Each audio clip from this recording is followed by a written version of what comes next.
বাসাতেই যদি এত সহজে এত ইয়ামি আর ক্রিস্পি বিস্কিট তৈরি করা যায় বেকারি স্টাইলে, তাহলে কেন যাব বাইরের ভেজাল বিস্কিট খেতে। আসসালামু আলাইকুম এভরিওয়ান, আশা করছি আমরা আল্লাহর রহমতে সবাই অনেক ভালো আছি। ওয়েলকাম করছি আমার নতুন আরেকটা ভিডিওতে। চলুন তাহলে মূল রেসিপিতে যাওয়া যাক। আমি এখানে দিয়ে নিয়েছি আটা। হ্যাঁ, আমি আটাটাই ব্যবহার করেছি, আপনারা চাইলে কিন্তু এখানে ময়দাও ব্যবহার করতে পারবেন। এখন আমার প্রয়োজন অনুযায়ী আটা দিয়ে তার ভিতরে লবণ আর এটা হচ্ছে আইসিং সুগারটা দিয়েছি, আমি ব্লেন্ড করে নিয়েছি। আপনারা শিলপাটায়ও করতে পারবেন। আর একটু বেকিং পাউডার দিয়ে হাত দিয়ে খুব ভালো করে মিক্স করে নিচ্ছি, দেখতে পাচ্ছেন। আর এই পর্যায়ে আমি দিয়ে দিচ্ছি তেল। আমি এই তেলটা দিয়েই কিন্তু এই ডোটা তৈরি করব। আপনারা এখানে কিন্তু কোনো রকম পানি অ্যাড করতে পারবেন না। এই যে দেখতে পাচ্ছেন আমি কিন্তু কোনো রকম পানি অ্যাড করিনি। আর এখান থেকেই কিন্তু আমি ছোট ছোট করে বিস্কিট শেপ দিয়ে নিব। আর এই প্লেটটাতে কিন্তু আমি তেল ব্রাশ করে নিয়েছি। আপনারা অবশ্যই স্টিলের প্লেট ব্যবহার করবেন অ্যান্ড তেলটা অবশ্যই ব্যবহার করবেন। কিন্তু যখন আপনি এই বিস্কিটগুলো তুলতে যাবেন তখন কিন্তু তোলা যাবে না। আর যদি তেলটা ব্রাশ করে নেন তাহলে কিন্তু ইজিলি উঠে যাবে।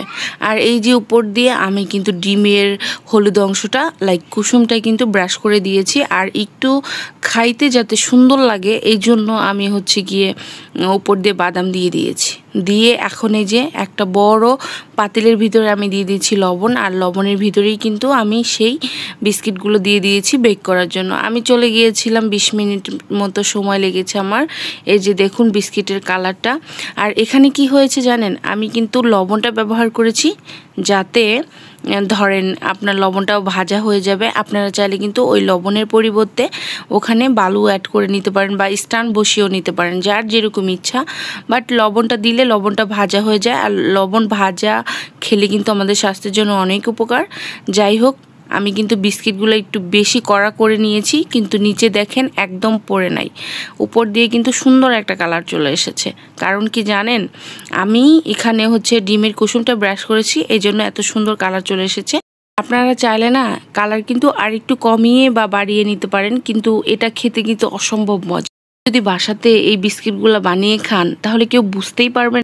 আর আপনি কিন্তু নিজেও বেকারি থেকে আর বিস্কিট কিনে খাবেন না।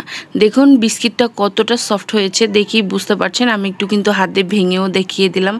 আর কালারটা দেখুন, মাশাল্লাহ মাশাল্লাহ। যখন খেতে যাবেন বিশ্বাস করেন, এই বাদামগুলো যখন আপনার দাঁতের নিচে পড়বে অনেক অনেক বেশি ভালো লাগবে। বিশ্বাস করেন, বাসাতে একবার হলেও ট্রাই করবেন।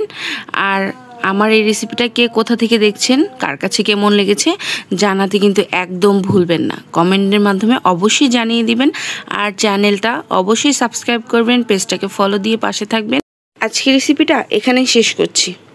হাজির হয়ে যাব আবারও নতুন কোনো রেসিপি নিয়ে ইনশাল্লাহ। সে পর্যন্ত সবাই ভালো থাকুন ইমান এবং স্বাস্থ্যের সাথে। আসসালামু আলাইকুম ওয়ান্স এগেইন।